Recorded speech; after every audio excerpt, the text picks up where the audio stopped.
Alright, doing my due diligence here and also posting an explanation of the current PF strat for widening and narrowing Witch Hunt, because since I made my video on the strat I used, a new strat has emerged which most people will genuinely find simpler.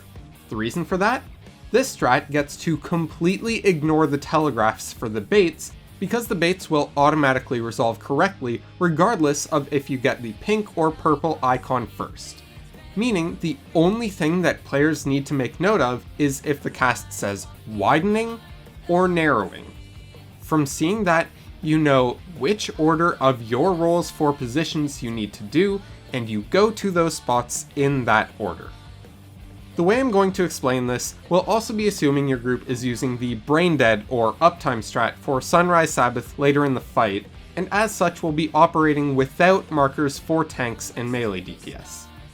As a melee DPS, if you see the cast is widening, you will start about 1 Lalafell past the line between the squares, then go max melee, then go right behind the line between the squares, and finally end up right on the boss's hitbox. If the cast is narrowing, you'll flip it around a bit, starting max melee, then going about a Lala past the line, then go into the boss's hitbox, and end behind the line between the squares. For tanks, you use these exact same positions, but swap around the first and second half. So for example, if it's narrowing, you'll start on the boss's hitbox, then move right behind the line dividing the squares, then go max melee, and finally move to a bit further out than you were for the previous point blank. For all of the ranged, you'll be using different spots, but you also have the benefit of still having your markers available regardless of your group's Sunrise Sabbath strat. For ranged players, the positions are just inside from your marker, just outside of your marker, on the inner edge of your marker, and as far out as you can comfortably get. And for the ranged DPS specifically, if the cast is narrowing Witch Hunt, you will do them in that exact order.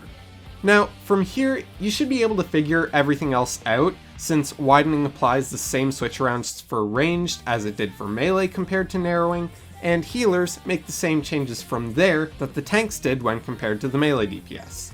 Still, for your convenience, in the description of the video, I'm also going to have echo macros for each roll that you can use to remind yourself of these positions on the fly, and that will also cover the situations that I didn't explicitly explain here.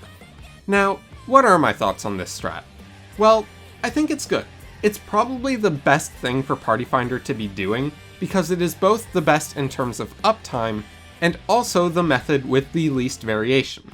However, there is one flaw, and that's the difficulty in determining who is at fault if the mechanic resolves incorrectly.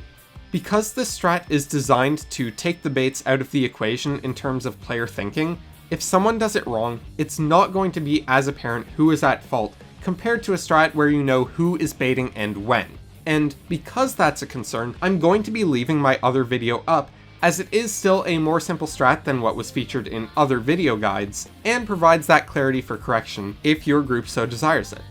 So, there's the Party Finder strat. Go out and start seeing phase 2 consistently. I'm Toka, thanks for watching.